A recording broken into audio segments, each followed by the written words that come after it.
তো হ্যাঁ বন্ধুরা, আজকে চলে এসেছি আমরা নতুন একটা ভিডিও নিয়ে। আজকে আমরা পড়বো কি আরবিআই মানে কি রিজার্ভ ব্যাংক অফ ইন্ডিয়া। একটা মজাদার ব্যাপার হচ্ছে আরবিআই সম্পর্কে, যে আরবিআই আমাদের ভারতের স্বাধীন হওয়ার আগে তৈরি হয়ে গেছে। হ্যাঁ, তোমরা জানো কি না জানি না। তো আজকে আমরা ফার্স্টে আরবিআইয়ের হিস্ট্রি নিয়ে কথা বলবো, যে আরবিআই কবে তৈরি হলো, কীভাবে তৈরি হলো। তো একটা কমিশন ছিল, 1926 সালে এসেছিলো কমিশনটা, যার নাম ছিল ইয়ং হিল্টন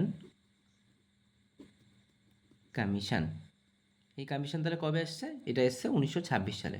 সালটা মনে রেখো, অনেক সময় এসএসসিতে দিয়ে দেয়। তো এই ইয়ং হিল্টন কমিশন এরা 1927 সালে একটা পেশ করে। কোথায় করে? ব্রিটিশদের কাছেই করবে, তখন ব্রিটিশদের শাসন ছিল যেহেতু। যে তারা কি বিল পেশ করে, যে ভারতে একটা সেন্ট্রাল ব্যাংক দরকার, মানে আরবিআই দরকার। কিন্তু সেই সময় এই বিলটাকে খারিজ করে দেওয়া হয়, মানে বিলটাকে পাস করা হয় না। এরপরে আবার 1933 সালে এই বিলটাকে আবার পেশ করা হয়। এই সময় বিলটা পাশ করে যায়, যে হ্যাঁ, এই টাইমে ভারতের একটা সেন্ট্রাল ব্যাংক দরকার, ভারতের টাকাগুলোকে মোটামুটি ভারতের অর্থনৈতিক লেনদেনগুলোকে সামঞ্জস্য করার জন্য। তো এই সময় বিলটা পাস হয়ে যায় এবং ইমপ্লিমেন্ট হয়। এই বিলটা ইমপ্লিমেন্ট হয় কত সালে? 1934। একটা অ্যাক্ট আসে, যেটা হচ্ছে আরবিআই অ্যাক্ট।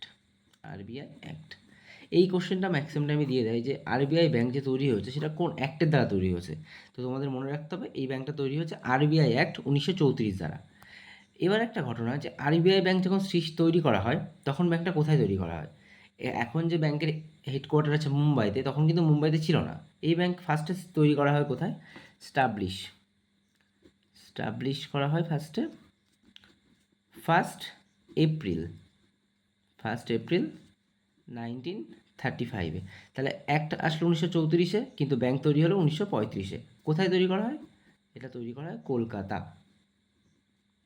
আচ্ছা, নাও এবার ব্যাংক তো তৈরি হয়ে গেল, কিন্তু ব্যাংক যে চালানোর জন্য আমাদের একটা কী দরকার? গভর্নর দরকার। মানে আরবিআই যে হেড, যে প্রধান, তাকে কী বলে? গভর্নর ধরা হয়। তখন যেহেতু ব্রিটিশ শাসন ছিল, তখন যে গভর্নর হবে সে নিশ্চয়ই ব্রিটিশ হবে একজন। তো আমাদের আরবিআইয়ের ফার্স্ট গভর্নর কে হলেন? আরবিআই ফার্স্ট গভর্নর কে হলেন তাহলে? ফার্স্ট গভর্নর হলেন OSBRON ওসবর্ন স্মিথ। তার টেনিয়ারটা অনেক সময় জিজ্ঞেস করে না এসএসসিতে, তো তার টেনিয়ার ছিল 1935 থেকে 1937, 1937 অব্দে তার টেনিয়ার ছিল। ঠিক আছে। এবার এই যে ব্যাংকটা আগে কলকাতায় ছিল, তো এখন মুম্বাইতে কবে আসলো? তো এরপরেই 1937 সালে এই ব্যাংক চলে আসলো কোথায়? মুম্বাইতে। তাহলে এই ব্যাংক চলে আসলো মুম্বাইতে অক্টোবরে। ব্যাংকটা চলে আসে মুম্বাইতে, অক্টোবর। আচ্ছা, নেক্সট, আরবিআই কি শুধুমাত্র ভারতের টাকার সামঞ্জস্য বা ভারতের টাকার কি সেটেল করে? ভারতের যে অ্যাকাউন্ট আছে, শুধু কি ভারতের অ্যাকাউন্টই সেটেল করে? উত্তর হবে না। আরবিআই 1937 অবধি মায়ানমার, যেটাকে সেই সময় কী বলা হতো? বার্মা। তা বার্মারও অ্যাকাউন্ট তৈরি হয়েছিল। কারণ কি, আমরা জানি, আমরা হিস্ট্রিতে পড়েছি যে বার্মা এটা ভারতের একটা পার্ট, ইন্ডিয়ার একটা পার্ট ছিল, যেটা সেপারেশন হয়েছে কবে? এটা সেপারেশন হয়েছে 1937 সালে। তো যতদিন মায়ানমার বা বার্মা আমাদের সাথে একসাথে ছিল, একটা দেশ ছিল, ততদিন কী হতো? ততদিন আরবিআই মায়ানমার অ্যাকাউন্টে সেটেল করতো। এবার যখন 1937-এ মায়ানমার সেপারেশন হয়ে গেল, তখন ভারতের আরবিআই তখন আর মায়ানমার অ্যাকাউন্ট সেটেল করেনি। ঠিক আছে। আর একটা দেশ আরবিআই অলসো মেনটেন করেছিল, কোন দেশ? পাকিস্তান অ্যাকাউন্ট। হ্যাঁ, পাকিস্তান অ্যাকাউন্ট। কোন বছর অবধি? Till till June 1948। মানে পাকিস্তান সেপারেশন হলো 1947-এ, কিন্তু ততক্ষণ তাদের তো কাছে কোনো সেন্ট্রাল ব্যাংক ছিল না, সেহেতু আমাদের আরবিআই 1948 জুন অবধি পাকিস্তানের যে অ্যাকাউন্ট সেটাকেও সেটেল করতো। এই হচ্ছে আরবিআইয়ের হিস্ট্রি হয়ে গেল। এবার আমরা দেখব আরবিআইয়ের ফাংশন কি। ফাংশন মানে কি কাজ করি। আরবিআইকে বলা হয় ব্যাংকার্স ব্যাংক। ব্যাংকার্স ব্যাংক মানে কোনো ব্যাংকের ব্যাংক, একদম হেড ব্যাংক যাকে বলা হবে।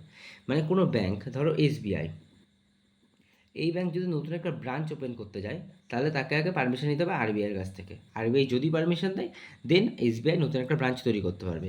এভাবে পিএনবি, এটাও যদি সেম, যদি কোনো ব্রাঞ্চ তৈরি করতে যায়, তাহলে কার কাছে যেতে হবে? আগে যেতে হবে আরবিআইয়ের কাছে। আরবিআই যদি একে পারমিশন দেয়, তাহলে এ কিন্তু ব্রাঞ্চ ওপেন করতে পারবে, আদারওয়াইজ করতে পারবে না। ঠিক আছে, আমরা একটা জিনিস পড়লাম এখানে, যে ফার্স্ট গভর্নর গেছিল ওসবর্ন স্মিথ। আমাদের ভারতীয় কি কেউ গভর্নর হয়েছিল সেই টাইমে? তো হ্যাঁ, first Indian government, Indian governor, Indian governor কে হয়েছিল? তোমরা হয়তো নামটা জানো, সিডি দেশমুখ। তার টেনিয়ার কতটা ছিল? তার টেনিয়ার ছিল 1943 থেকে 1949। ইম্পর্টেন্ট কেন? কারণ ভারত স্বাধীন হওয়ার আগেই একজন ভারতীয় যিনি এই পোস্ট অধিকারী ছিলেন। আচ্ছা, বর্তমান কে আছে? বর্তমান আছে 25তম গভর্নর, নামটা শক্তিকান্ত দাস। শক্তিকান্ত দাস। আচ্ছা, আমরা সবই বললাম আরবিআই সম্পর্কে। এবার আমরা দেখব যে আরবিআইয়ের কাজ কী। আরবিআইয়ের অনেক কাজ আছে। মোটামুটি ভারতের যত অ্যাকাউন্ট সব আরবিআই সামলায়, সব অ্যাকাউন্ট সেটেল আরবিআই করে।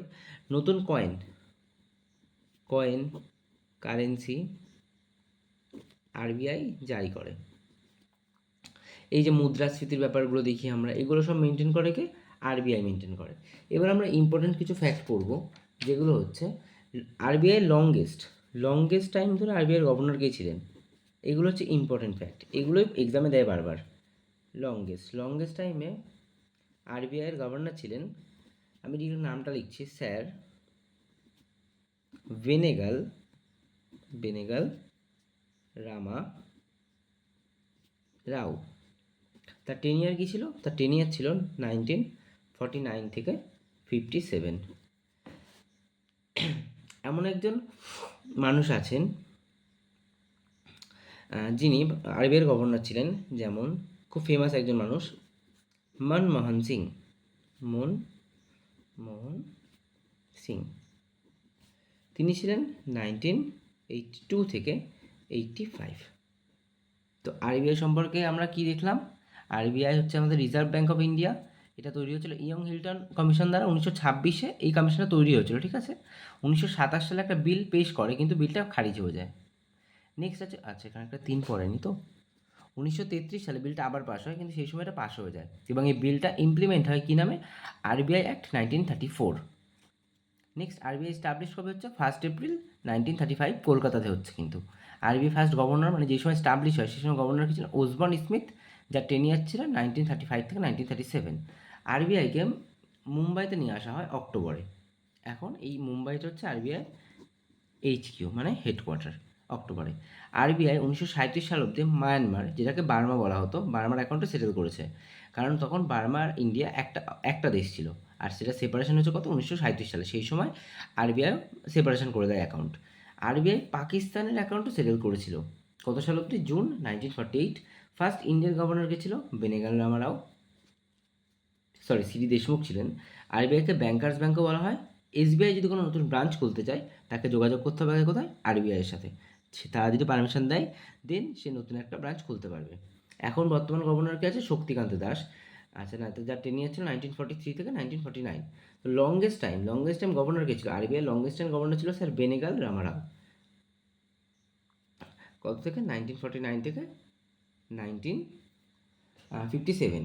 নেক্সট, মনমোহন সিংও আরবিআই গভর্নর ছিলেন 1982 থেকে 19, এটা কি আছে? 85 আছে। ঠিক আছে, তো আজকে এই অবধি। তো আরবিআই যদি আরও কোনো ইনফরমেশান দরকার হয়, তাহলে আমি আরও একটা ভিডিও করে দেবো। তোমরা সেখানে লিখে দিতে পারো, তোমরা কমেন্টে লিখে দিও যে যদি আর কোনো ভিডিও দরকার হয়, আমি এর পার্ট 2 পার্ট 3 এরকম বের করা শুরু করে দেবো তাহলে। আর তাছাড়া নেক্সট আমরা একদিন করবো কি, ইন্ডিয়ান ব্যাঙ্কিং সিস্টেমটা করবো, মানে টোটাল ব্যাঙ্কগুলো কীভাবে আসলো, কোথা থেকে আসলো, কোন কোন ব্যাঙ্ক কত সালে প্রতিষ্ঠা হয়েছে, কে কে ইনগ্রেশনে এসেছিলো, কারা ইনগ্রেশন করেছে, মানে যেগুলো এসএসসির পয়েন্ট অফ ভিউ থেকে ইম্পর্টেন্ট। তো আজকের জন্য এটুকুই। ভিডিওটা ভালো লাগলে like, comment, share and subscribe করে দিও। আর তোমরা একটু যদি সাপোর্ট না করো তাহলে তো আমরা এগাতে পারবো না বেশি দূর। তো তোমরা একটু সাপোর্ট করে দিও, তোমাদের সাপোর্টের একান্ত প্রয়োজন। তো টাটা, বাই বাই, ভালো থেকো, সুস্থ থেকো, আর প্রিপারেশনটা চালিয়ে যাও, যেটা খুব জরুরি, কনসিস্টেন্সিটা বজায় রেখে দাও পড়াশোনার। বাই।